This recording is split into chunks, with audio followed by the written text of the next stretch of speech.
Sai TV ప్రేక్షకులకి భోగి శుభాకాంక్షలు. మనకి హైందవ సంస్కృతిలో అనేక పండగలు, కొన్ని కాలమాన ప్రకారంగా వచ్చే పండుగలు, కొన్ని మహాపురుషుల జన్మదిన సందర్భంగా జరుపుకునేటువంటి పండుగలు. ఆ రకంగా చూస్తే సంక్రాంతి పండగ మనకి కాలమానంగా వచ్చేటువంటి మార్పుల్లో కనిపిస్తుంది. మన పండుగలన్నీ కూడా సాధారణంగా చంద్రమాన ప్రకారంగా జరిగేటువంటి పండుగలు, జరుపుకునేటువంటి పండుగలు. కేవలం సంక్రాంతి మాత్రం మనం సౌరమాన ప్రకారంగా జరుపుకుంటూ ఉంటాం. సంక్రాంతి అనగానే సంక్రాంతి ఒక పండుగ చేయం. సంక్రాంతికి ముందు భోగి, తర్వాత కనుమ. నిజం చెప్పాలి అంటే నెల రోజులు పండగ చేసుకునేటువంటి పండగ సంక్రాంతి పండగ. ఇది మనకి కాలచక్రంలో వచ్చేటువంటి మార్పు. 27 నక్షత్రాలు, ఒక్కో నక్షత్రానికి 4 పాదాలు, 108. ఆ 108ని మళ్ళీ 12 రాశులుగా విభజించుకొని ఒక్కొక్క రాశిలోకి ఒక్కొక్కసారి ఆ సూర్యుడి యొక్క సంక్రమణం జరుగుతూ ఉంటుంది. అలా మకర సంక్రమణం జరిగేటువంటి సంక్రాంతిని మనం మకర సంక్రాంతి అని పిలుచుకుంటున్నాం. ఆ మకర సంక్రాంతికి ముందు వచ్చేటువంటి పండగ భోగి పండగ. లేగటి పాలలో కాగి మాగిన తీయ తీయ భోగి కపూర భోగి పాయసము. లేగటి పాలలో కాగి మాగిన తీయ తీయ కపూర భోగి పాయసము. చవులూరు కరివేప చిగురాకుతో గమగమలాడు పైర వంకాయ కూర. తరుణ కస్తంబరీదల మైత్రి నాల్క త్రిపుడుల్చెడు నక్కదోస బజ్జి. తరుణ కొస్తంబరీదల మైత్రి మైనాల్కల త్రిపుడుల్చెడు నక్కదోస బజ్జి. కొత్త బెల్లము తోడి కోడలై మరెగిన మదరు గుమ్మడి పండు ముదురు పులుసు. జిడ్డుదేరిన వెన్నెల గడ్డ పెరుగు గరగరిక చాటు ముంగారు చెరుకు రసము. సంతరించి విందు భోజనము సేయ రెండని పిలిచే సంక్రమణ లక్ష్మి.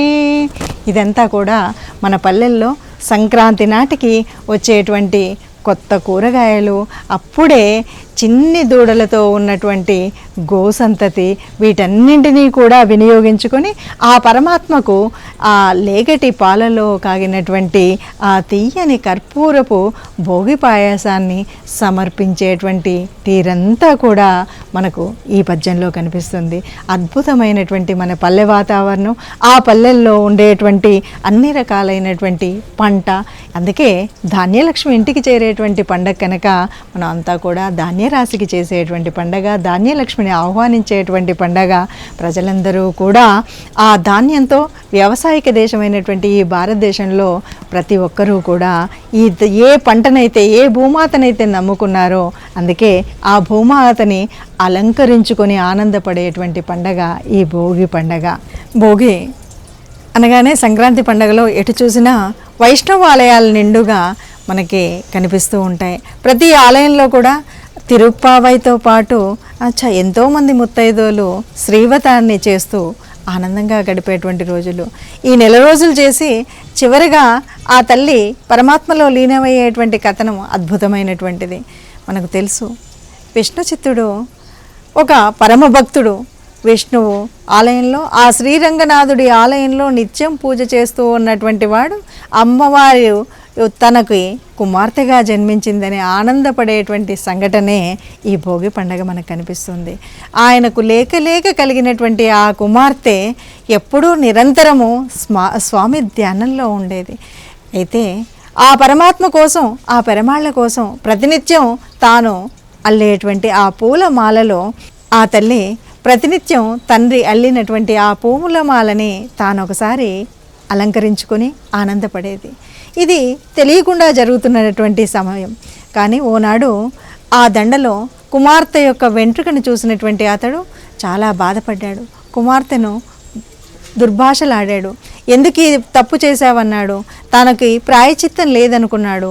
ఆ తపనతో రాత్రి నిద్ర రాక ఎంతో ఆవేదన పడుతూ ఉన్నటువంటి అతనికి నిద్రలో స్వామి అది తన యొక్క సంకల్పం వల్లే జరిగిందని, అలా తన కూతురు ఆ మాలను ధరించడమే స్వామికి ఆనందం అన్నటువంటి విషయాన్ని చెప్పడంతో ఇంకా అక్కడ నుండి కూతురు చేసేటువంటి ఏ పనిని నిర్బంధించకుండా తండ్రి ఆనందంతో గడపడం కనిపిస్తుంది.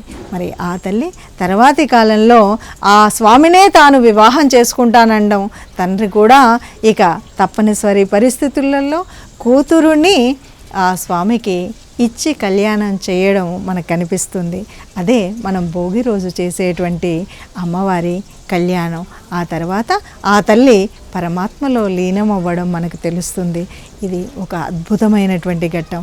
మానవ రూపంలో పుట్టినటువంటి ఆ తల్లి ఆ పరమాత్మని పూర్తిగా నమ్మి పరమాత్మనే తన పతిగా తలచి పరమాత్మలో లీనమైనటువంటి తల్లి.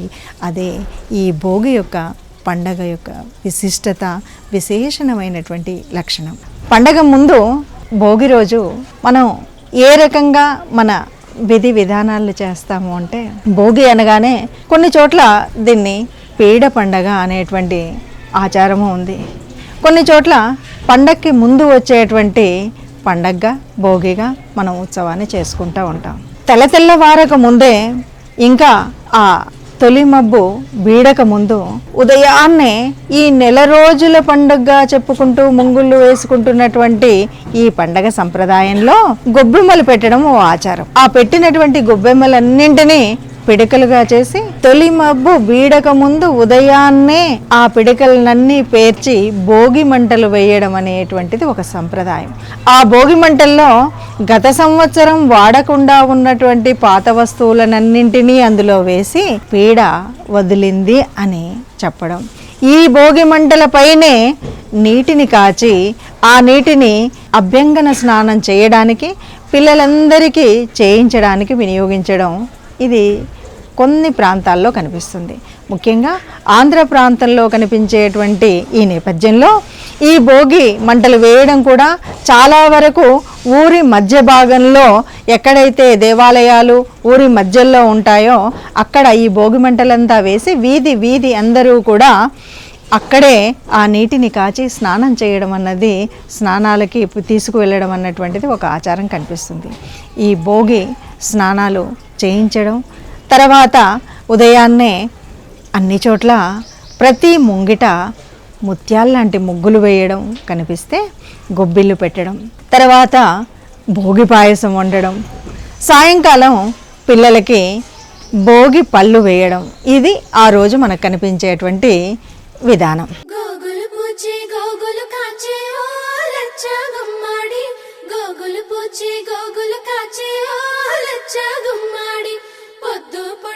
పొద్దు పొడిచి ఓ లచ్చ గుమ్మాడి పుత్తడి వెలుగులు